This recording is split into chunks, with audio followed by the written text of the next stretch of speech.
How are we doing? My name's Keith. Excuse me. Oh, what an intro.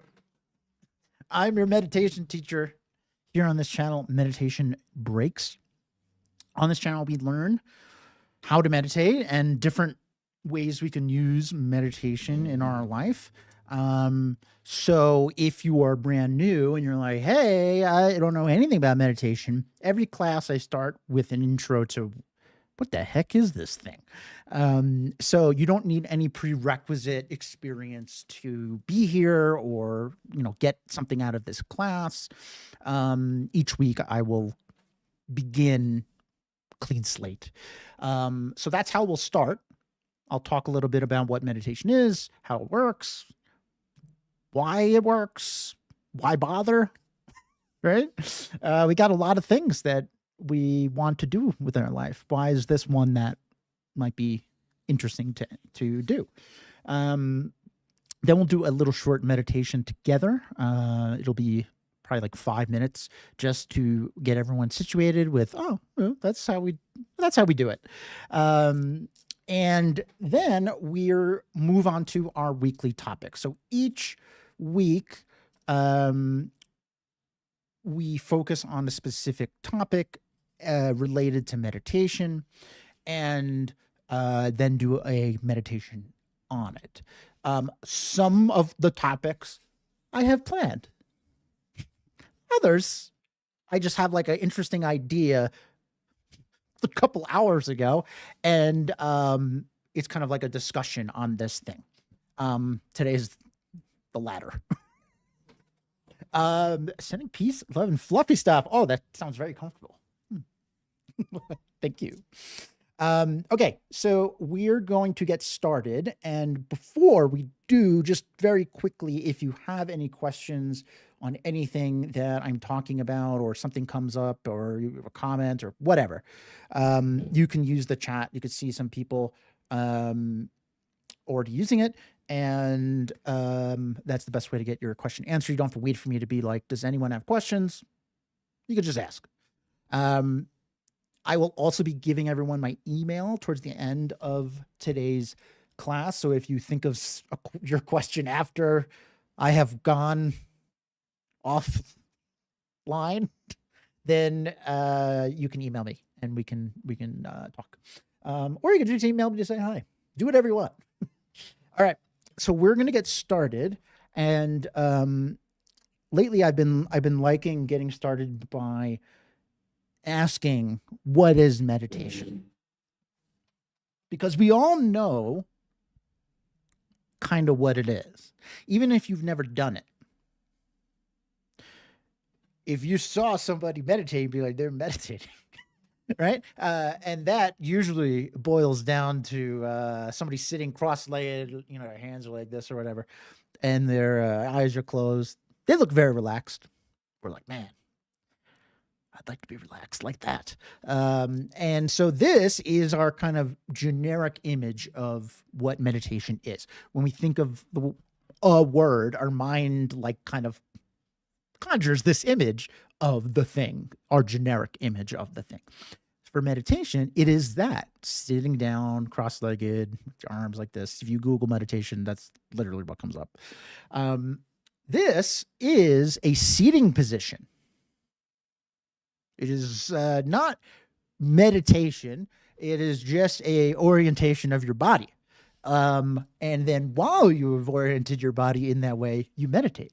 So right off the bat, sometimes we feel like we have to sit in a specific position on the floor, whatever, to meditate. But that's not the true definition of meditation, in my opinion. So here on this channel, I like to describe meditation as a technique you can use to become really familiar with stuff. Very professional definition. Familiar with stuff. What does that mean? Becoming familiar with stuff. Let's think about something you're very familiar with. How about tying your shoe? Are you familiar with tying your shoe? At this point, barring any disabilities that would prevent you from doing so, you are an expert shoe tire. Right? You can tie your shoe without looking. You're having a conversation while doing it. Right? You can tie your shoe. I don't know, in an urgent. I don't know what. I guess if you're running and your shoe's untied, you're like, hold up, and you tie it really fast. You're an expert at this. You can do it with relative ease. All right? You're very familiar with this activity. When you were born, you were not an expert shoe tire. You didn't even know what shoes were, right? And then somebody just hey, these are shoes. You're like, yeah, whatever. And then they're like, no, you got to wear these. You're like, all right, fine. And then they're like, no, you should get shoes that are harder to fasten than Velcro. Get laces. And we're like, oh, okay.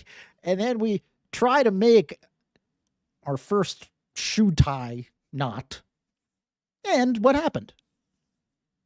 It didn't go well, right?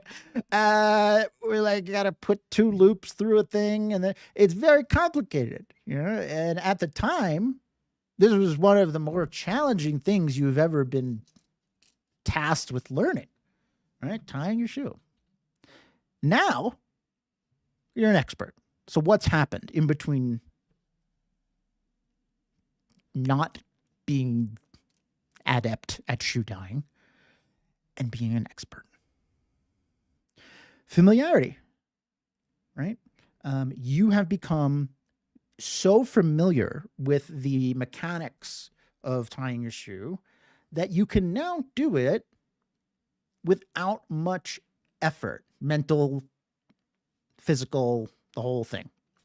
It's kind of like second nature to you, right? So this relationship of the output of familiarity being that this activity, this thing that you're familiar with, kind of shows up more regularly with less effort. This is our superpower. Congrats, you're a superhero. And your superpower is the ability to become familiar with stuff. It allows us to do amazing things.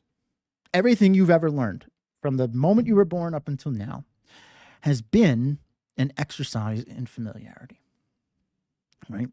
Walking, talking, everything, right? We were not born doing these things. We learned them, and we learned them through practice, repetition, becoming really familiar to the point where now we can do these things with ease. I'm talking to you in a language while moving my arms and thinking about what I'm going to say next. It's pretty awesome when you think about it, right? And so our mind has this amazing ability, and meditation is a great tool to start to allow you to dictate what you want to be familiar with, right? Because right now, we are familiar with stuff that maybe we need to or we're interested in, but we're also familiar with stuff that we don't really want to be familiar with, right? Like anger. We're so familiar with getting annoyed. Where do I live? Colorado. We're so familiar with getting annoyed that it happens in an instant. It comes so natural. We don't have to try to become irritated. No one's ever been like, hold up. God, I'm in such a good mood that this mean thing you said, I'm going to have to try to get mad. No one's ever said that. And this isn't because we're naturally mean or something or angry. We've just had a lot of practice getting annoyed. We've had more practice getting annoyed than being super patient. And so our mind does what it is familiar with, because that's its kind of purpose, really. It learns, becomes familiar with something, and then that thing starts to show up more regularly. So when we think about something like relaxing, which is a big entry point into meditation, we might think, well, meditation relaxes me. If I, do meditation, I will be relaxed. Meditation does not relax you. Meditation can be used to become so familiar with relaxed you, this kind of version of you that's in there already, that version starts to become your default, right? It starts to show up more regularly. And this is the same thing as learning to talk or walk or tying your shoe. It's just an exercise in familiarity. And when you think about this, when you think about meditation in this way, I think it really illuminates how powerful it can be, because you can start to choose what you want to have kind of be your default come naturally. And it takes effort and practice, and it's not overnight, but it is something that you can do. You've done it many times before, right? So this is meditation. That's what it is. It is a technique to become familiar with something. You can use it to become familiar with whatever you want, right? A lot of times we do breathing meditation. We're going to do that in a bit. This would be you becoming familiar with your breath, right? You could do a meditation on walking. You could do a meditation on how cool the breeze currently is, right? Anything can be meditated on. And the goal is to start to glean some things about this activity or situation or object or whatever that maybe was a little subtle, something that we overlook. But now that we're super focused on it, all the other distractions kind of fade away a little bit, and we're able to notice some subtleties. Right? And if you're like, hey, Keith, cool, just would like to relax. Don't worry, because one of the kind of like natural byproducts of meditation is a kind of sense of relaxation. It's not creating relaxation, but it's like a sense of it. And that's because we are having our mind not juggle 1 million things for 5 minutes. Right? Your mind is constantly juggling. Oh, I got to do this for work. Oh, what was that sound? Oh, I got to adjust myself in my chair. Oh, my knee hurts. Right? Our mind is thinking these things constantly. And so what we're going to do is something called single-pointed concentration. That's what all meditation is, single-pointed concentration. What that means is not multitasking. We're not juggling. We're going to choose to focus on one thing and one thing only. In this case, it's going to be our breath. And breath is used very often for a lot of reasons. I think the most important is that it travels quite well. You do not need to go to a mountaintop to meditate. You do not need perfect silence to meditate. That might be nice, but you do not need that, right? You have everything you need. And using your breath as kind of a focal point starts to teach you that, which is really an empowering kind of way to think about this practice. Okay, so we're going to do some single-pointed concentration. What the heck does that mean? We're going to do 3 steps. Step 1 is we're going to choose to focus single-pointedly on something. In this case, we're doing our breathing meditation. And I know that sounds unnecessary. They're like, I'm here. I've chosen to do this. This is getting you familiar with like the intention of focusing on your breath. So that way, when you get distracted, and we all will, it's easier for you to kind of get back on track. You have a blueprint that you're trying to follow here. And this exercise, I think, at first feels unnecessary. I thought so too. And I think I've come to realize it's extremely important. Because sometimes we accidentally meditate. You're all great meditators. You just do it involuntarily sometimes, right? You're working on a project at work, right? Lose track of time. Your knee stops hurting. Right? This is kind of like a meditative experience. We're so focused on one thing that all other things fade away. They're not like gone. It's just that from a perception standpoint. So we're going to teach ourselves that we can do this when we want to / need to / desire to.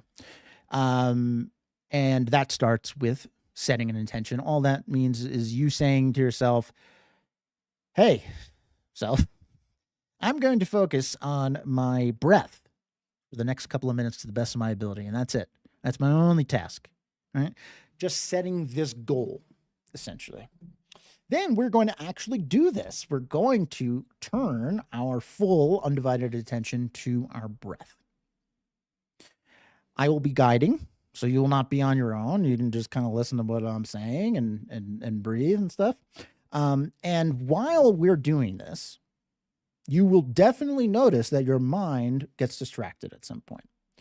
That's not a bad thing. Your mind is very used to thinking. It's greatest ability, and we're quite lucky that it does that. That allows us to function. And so your mind is used to multitasking. Your mind is used to thinking about a lot of things. So when we're like, hey, let's focus on one thing, it's like, hilarious. All right? And it's going to get a little distracted. Whenever that happens, whenever you notice, no matter how far down the rabbit hole you've gone, or if it's just like, oh, my leg itched, we're going to say, not right now to those thoughts. It's our little saying here. Those thoughts are just thoughts. They're not bad. They're not intrusive. They're not unwanted. They're just thoughts. Just not now. Right? And then that's the second step, is kind of like noticing when we're distracted. Third is bringing our attention back to our breath, right? Choosing to focus single-pointedly on something, noticing when our attention is no longer single-pointedly focused on that thing, bringing our attention back to single-pointedly focusing on that thing. That is the practice of meditation, of meditating on something. Cool? Okay. So let's do some breathing meditation right now. You'll notice I'm not in the seated position on the floor. My back hurts when I do that. And so I don't want to do that. I'm in a chair. You can be in a chair. You can be wherever you find most comfortable. If that is sitting on the floor, go right ahead. Maybe you had a long day, you want to lay down. Go for it. Doesn't matter. Right? Just get relatively comfortable and go ahead and close your eyes. That'll help with some of the visual kind of distractions that tend to crop up. And I'm going to guide us through probably like a 5-minute breathing meditation. Okay.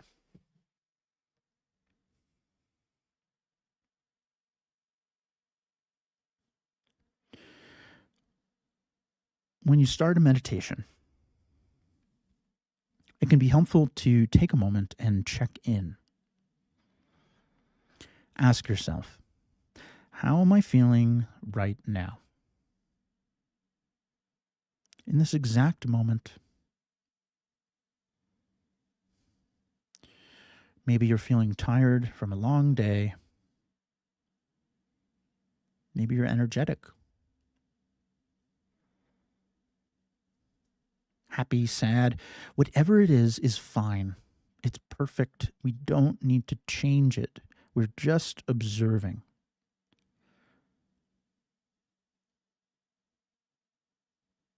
We're taking an interest in what our own mind is up to.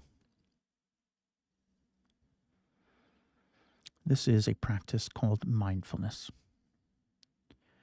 And it is extremely important in meditation.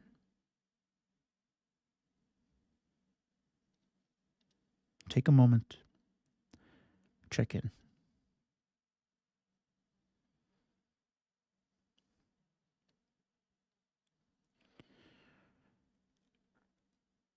And having done that, you can now set an intention for yourself, a little promise. And that promise is to focus single-pointedly on your own breath to the best of your ability for the next couple of minutes. Let that goal that wish sit in your mind. Become friends with it. This is your only task right now. All other things can wait. Just you and your breath.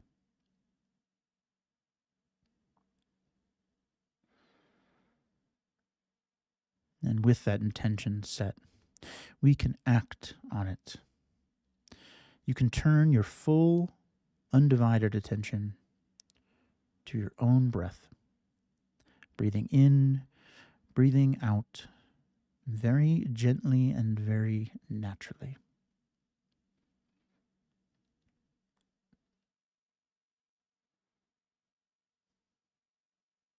You do not need to change anything about how you breathe. No need to take big, deep inhales or forcefully exhale air. However you normally breathe, whatever comes natural, that's what I want you to do. Breathing in, breathing out, gently, naturally.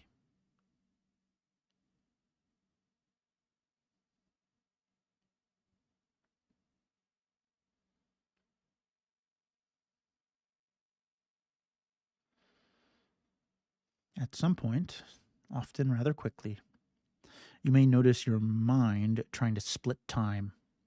It's drifting to a different thought, a thought that is not your breath. Maybe you're thinking about something that happened earlier today. Maybe you're thinking about something you have to do tomorrow or after this class. Whenever you notice that your mind has drifted in this way, we can just say not right now to those thoughts. We'll get to them later. Actually imagine yourself picking up those thoughts, placing them beside you.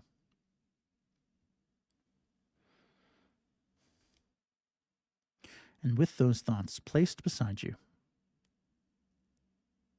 you can turn your full attention back to breathing in and out gently and naturally.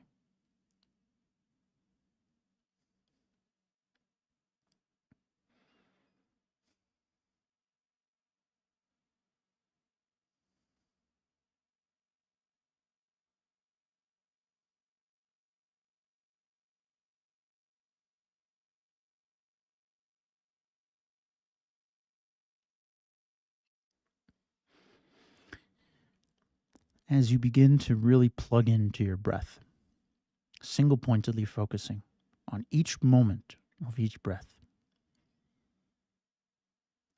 you may start to notice some subtleties about breathing. Things that have always been true, always been there, but you haven't really thought about it.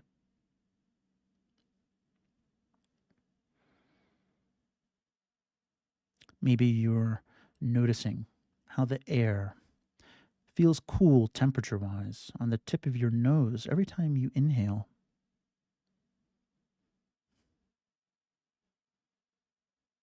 How interesting.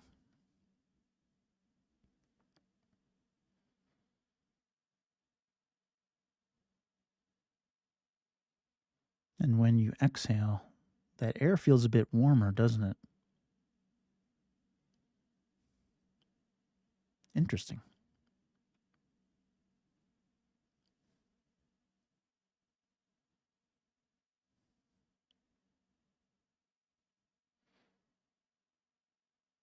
We often associate breathing with our lungs and mouth, but our entire body breathes. Your shoulders rise when you inhale.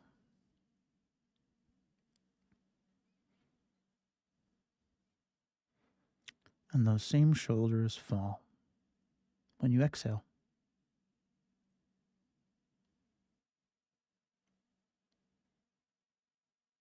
Your chest expands and contracts. every aspect of you an active participant in your breath. How interesting.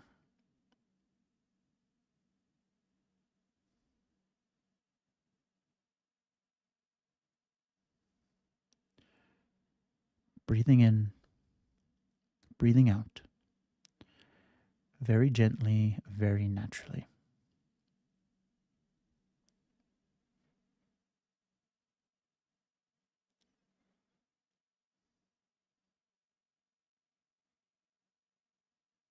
Keep bringing your attention back to your breath whenever you need to. This is meditation. You are meditating right now. You are training your mind to tap into its natural, peaceful state. You are training your mind to notice. You're training your mind to focus on what you want to focus on. You are in the driver's seat. And right now, the only thing that you want to focus on is breathing in and breathing out gently, naturally.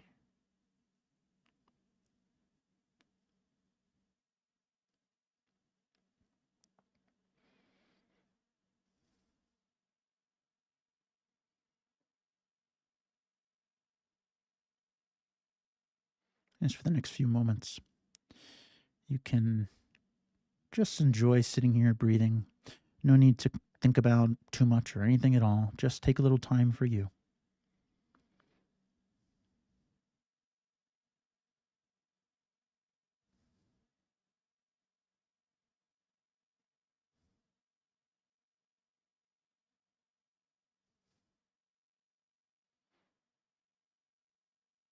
Okay. And whenever you are ready, you can open your eyes.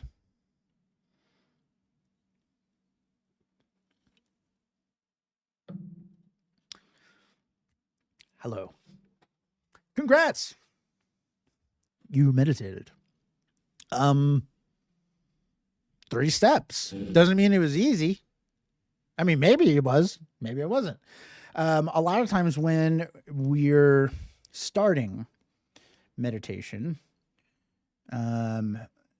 we either have the opening experience of, that wasn't so bad, or, whoa, my mind's really busy. That is my experience, you know? And it can even seem like your mind is busier when you're meditating. Really, what's happening is you're noticing how busy your mind is all day long. We're just too distracted to notice.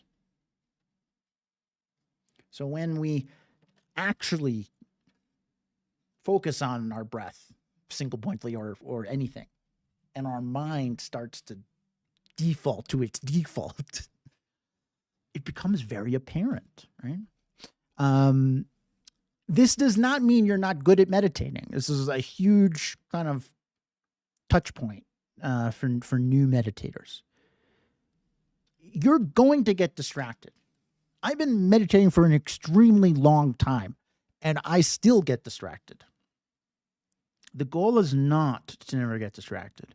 It is to notice when you're distracted early on in the process of distraction so you can do something about it. Decide, do I want to think about this other thought, or do I want to go back to the thing I'm meditating on?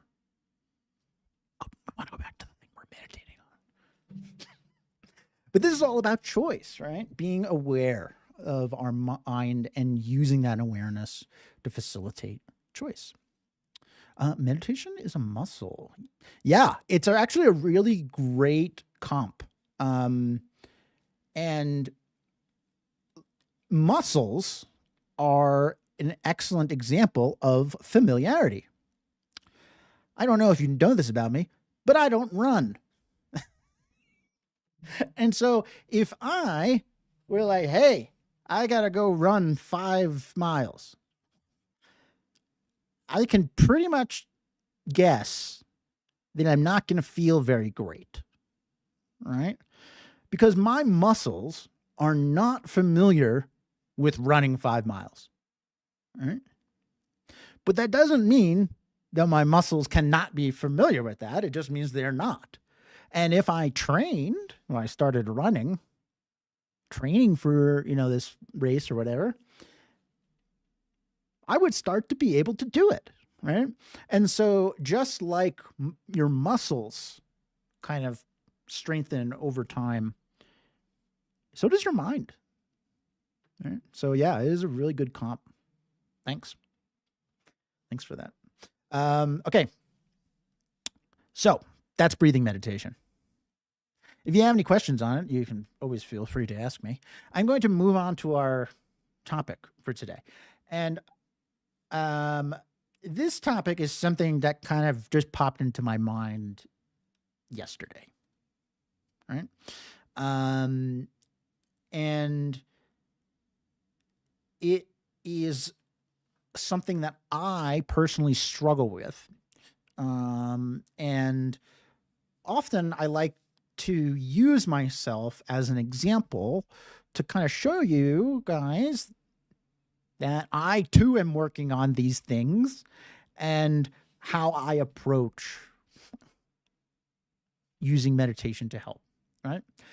So today we're going to talk a little bit about how you describe yourself, which is what I mean by that is essentially your self-image, right?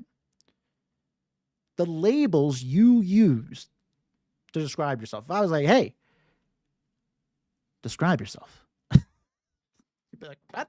Why?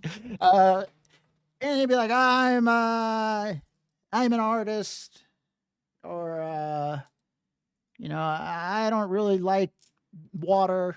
I don't know. I'm just throwing things out there. These aren't. These are actually probably things about me. So it's the version. Self-image is the version of you that you believe is the real you. Sometimes our friends, they'll be like, I don't think you're like that, and we're like, oh no, I'm like that, right?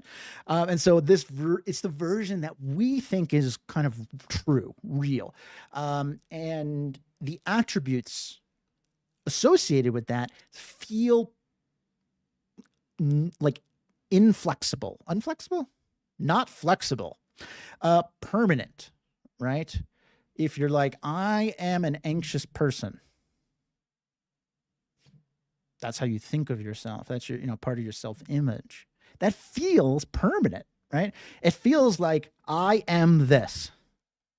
Keith is whatever.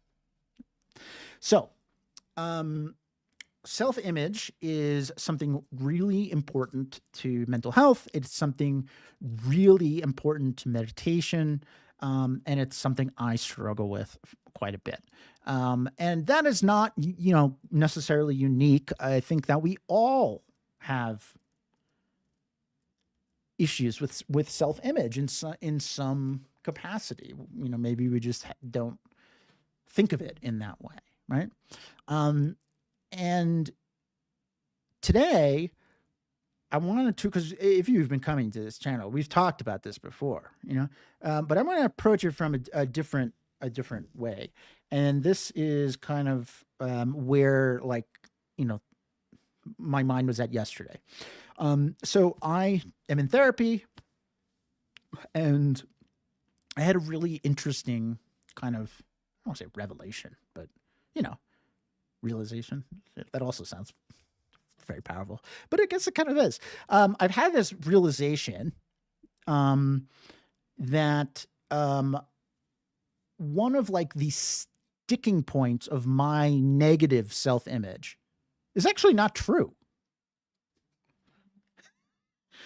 I know that might not seem like a big deal, but I'm 40 in March, and I've been thinking this way since I'm a kid. And so to like kind of be like, oh, wait, maybe the other way. That's like a cool thing, right? And when we have been thinking a certain way for a long time, what happens? We become really familiar with that way of thinking about ourselves, right? So the labels that we use to describe ourselves start to actually become us. We are like take on these labels, right? And labeling is a really interesting concept in meditation. We talk about it a good amount. Sometimes it's called naming. So like think about like labels, names, whatever you want to call it. It's a thing used to denote a thing or a group of things, right? Like if I said pizza, it's a label. It's a name of something. What is pizza? Oh, we all have a different image of what pizza is right now, right? You know, or like car. You know, like car is the one that's used a lot. Right? Car signifies this collection of parts that are a car. Sometimes it's something a little less tangible, like a breeze, something we can only feel but we can't see, right? But it has a name. We've named it, right? Breeze. Huge, miniature, all of these things, all these words, these phrases that we use in our life, they are labels, right? And they're really important because they allow us to communicate easily, right? Which is necessary for a lot of our day, right? But we can get so used to just like viewing labels as they are, and I'll explain in a little bit what that means, that we don't investigate things beyond the name, beyond the label, right? So, for example, let's say you and I were in a parking lot. I don't know. I don't know why we're there. And I'm like, hey. You're like, hi.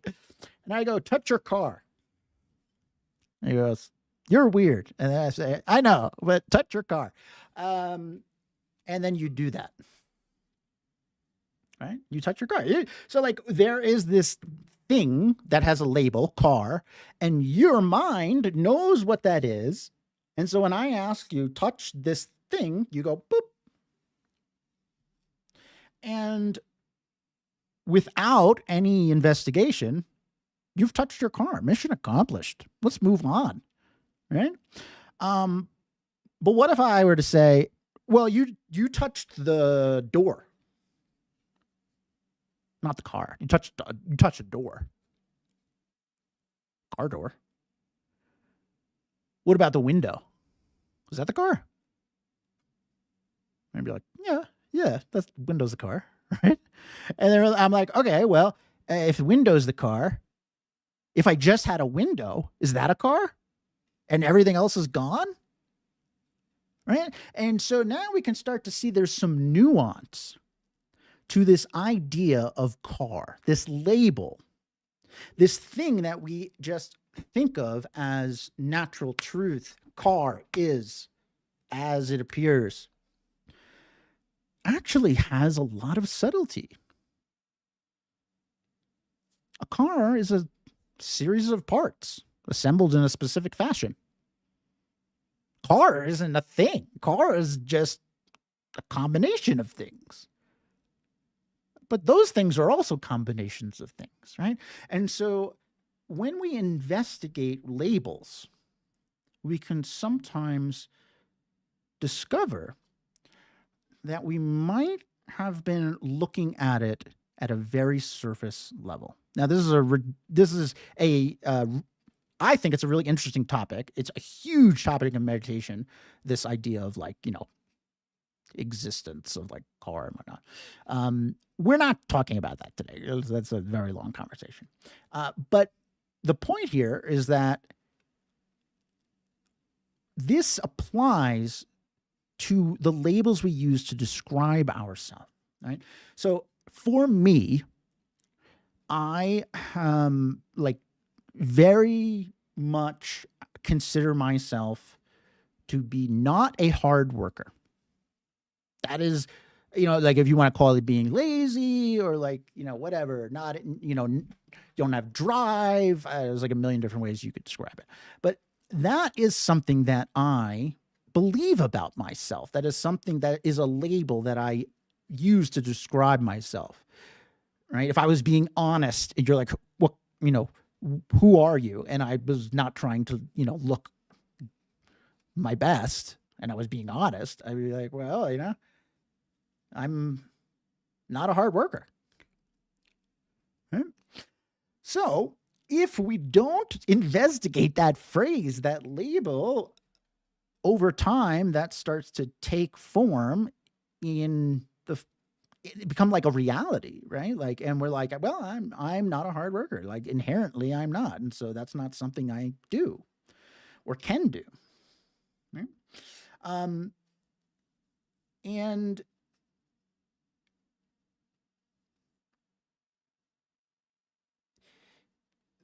this idea of your labels becoming kind of you is essentially self-image, right? And so I was like, okay, well, if labels kind of take form if we don't investigate, let me investigate this. Let me investigate what it means to be a hard worker. What does that mean? If you were to say, hey, that person over there, look at him. They're a hard worker. What does that mean? Like, don't put too much thought into it, right? Like, it means they work hard at their job or like career or whatever, right? Like, if for whatever reason, it's kind of taken on this very career focused thing. That's like how we intuit when we say something like hard worker, right? And to be honest, I switch jobs a lot. And so I guess if you're looking at being a hard worker, I don't know, like maybe it's true, but like who decided that being a hard worker is just for a job? That's a label, right? That is a label that has been taught, learned. But you can work hard at things that aren't job. And this is kind of the like realization I had, is like, forget about that label of like hard work or being job. I work really hard at things I'm interested in. Teaching. I recently got into painting miniatures.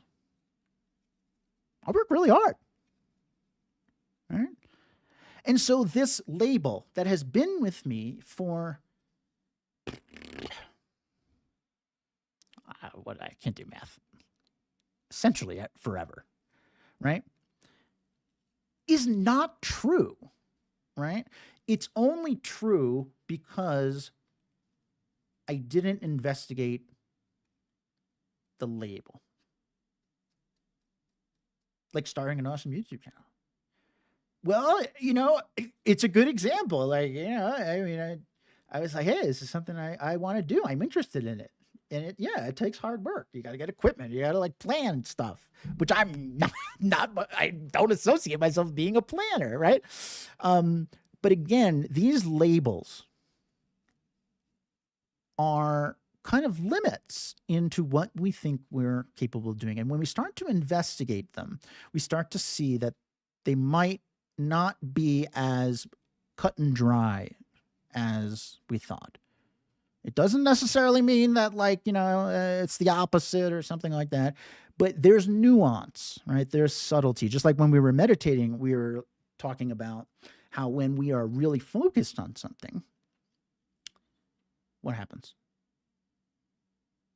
We start to notice some subtleties, these things about breathing that have always been there, but we just never really thought of in that way, right? So maybe you're like, somebody who has anxiety. I also am that too. And so you're like, I am an anxious person. Like that would be a label that you would use. What is an anxious person? Can you point to it? Just like the car, all right?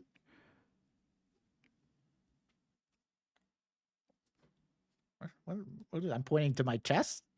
I'm pointing to my head. I'm pointing. What? Like it. When we start to break down this label, immediately it has nuance, right?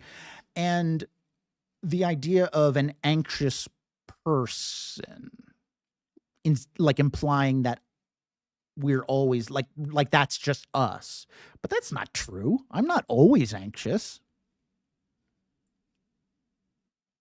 I experience moments of worry, right? Which is very different. It's a very different way of talking about yourself, saying, my mind is experiencing anxiety, than I am an anxious person. It's a very different self image saying, I am not a hard worker, than saying, I work hard at things I'm really interested in.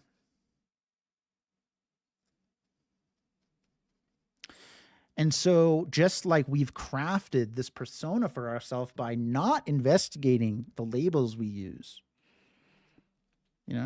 funny, smart, whatever, we can start to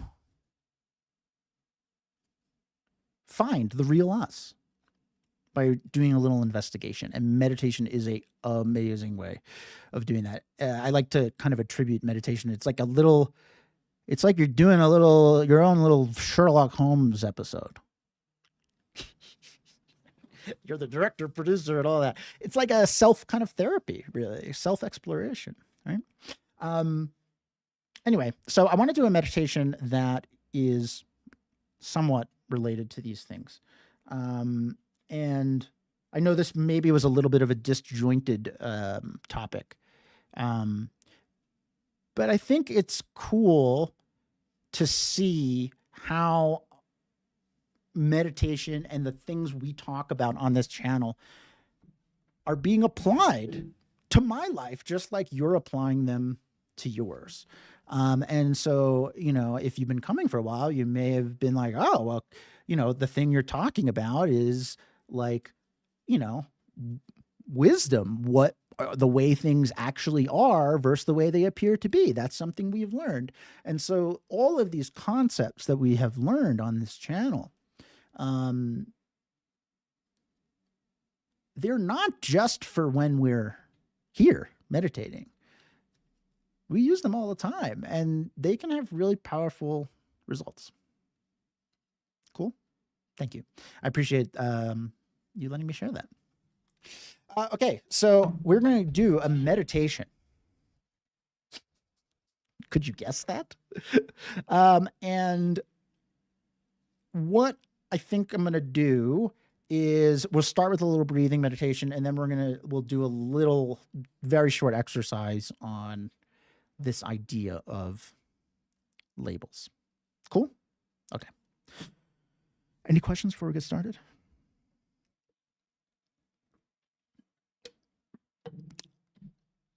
I will try to make this fast because it's very long-winded today. Okay. Get comfy. Are you comfy? Great. Close your eyes. Our eyes closed. Settle in to your seat.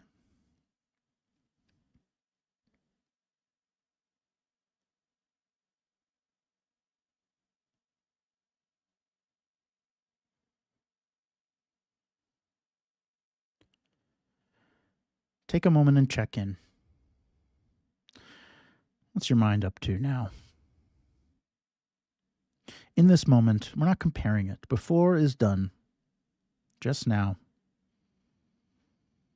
What's your mind up to?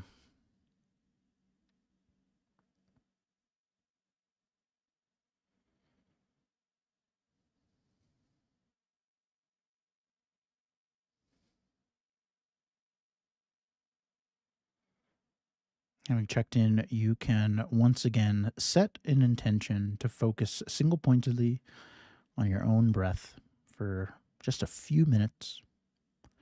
This is your only task. Let that wish, that promise to yourself sit in your mind.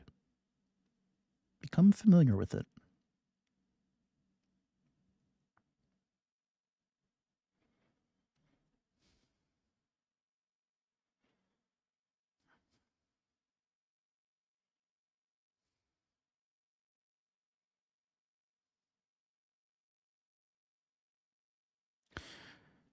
Having done that, set that intention, you can now turn your full undivided focus to breathing in and breathing out.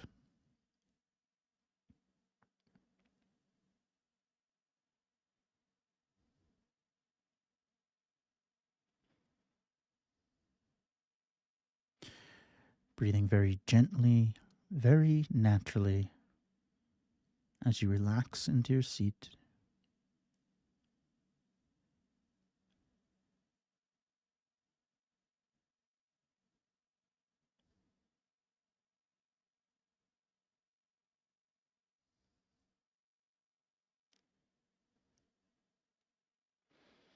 At some point, you may notice your attention no longer single pointedly on your breath. And maybe you think to yourself, I got distracted. Maybe you think, dang, I'm not good at meditating. These are labels. They are just words. There is no good meditation, no bad meditation. There's no right way to meditate, no wrong way. It just is. This practice, sitting here, is enough.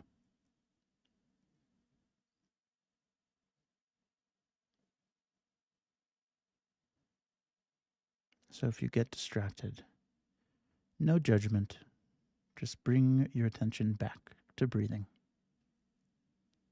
In and out, gently, naturally.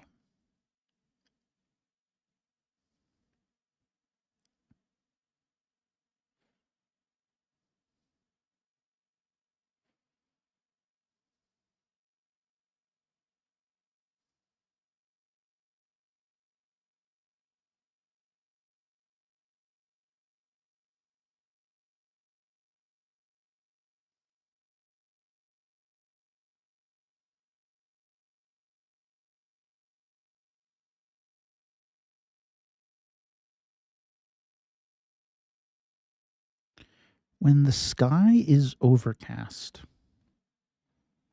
we say, the sky is cloudy. That's how we describe an overcast day. That is the name given, the label.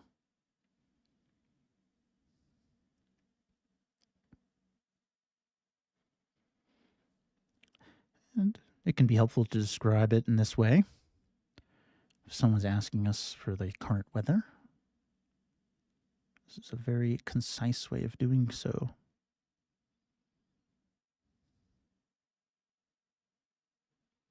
Without investigation, this label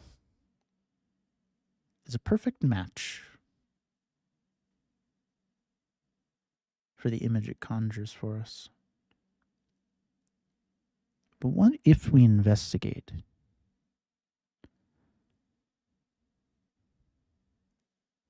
Is the sky cloudy?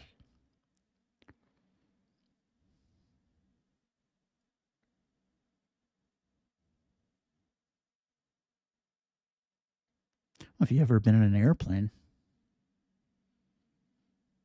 you might have experienced this. When you take off, the sky is cloudy. But as you go higher and higher,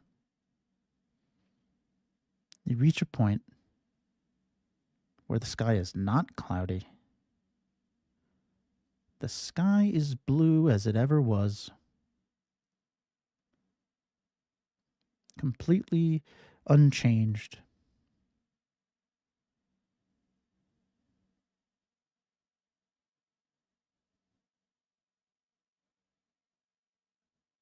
Skies are not cloudy. They experience clouds.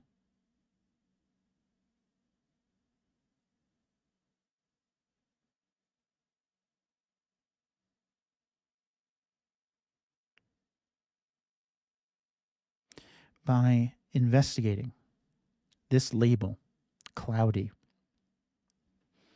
we can find some nuance, glean some truth about the world around us. That when the sky is cloudy, it actually isn't. It appears that way, just from our perspective. But if we were to investigate and go up in a plane, we would quickly dispel that notion.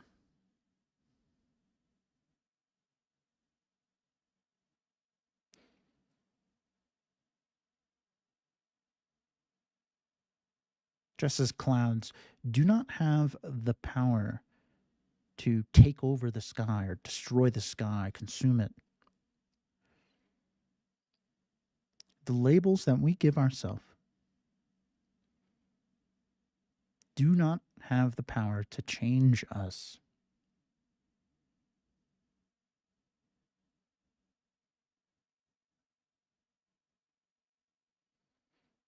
We think that they do. And without investigation, it appears that they do. Just as it appears the sky is cloudy.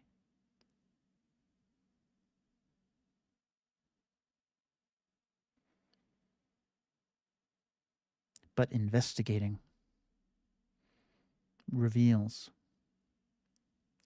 that these solid truths about ourselves, fixed personality traits, labels, they are just words, subjective gatherings to describe a specific thing. They are not us. You are so much more than labels. You are a vast blue sky.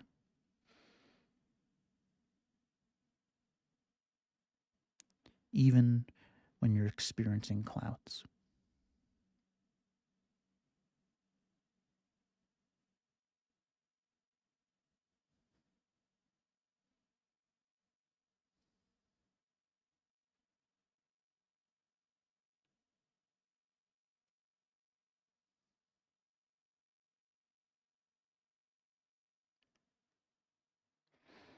Okay. When you're ready, you can open your eyes. Hi. Well, I guess I finished on time, but we started with breathing meditation and then we started to meditate on an image, a concept. Hey, Lily. And the concept, this like image was of the sky and whatnot. This is meditation. We're just, instead of focusing single pointedly on our breath, we're focusing single pointedly on this kind of idea. Sometimes it's called contemplation. Cool. So anyway, that's it for today. I thought hopefully you found that to be interesting or relaxing or a little from column A and B. Thank you, Patrick. Thank you, Rosa. Appreciate it. I'm going to quickly give my email. It is keith@meditationbreaks.com. Keith, I'm typing, at meditationbreaks.com. That is my email. If you have any questions about meditation, you're maybe starting to practice on your own, you're like, Keith, I don't understand where you said today. Thank you, Shelley. That's very kind of you. And honestly, I appreciate you guys so much. I know I say this a lot, but it's true. And I think about it quite a lot. I love teaching, right? And you guys make that possible by dedicating your time to be here, right? That's really kind of you to do that. So thank you.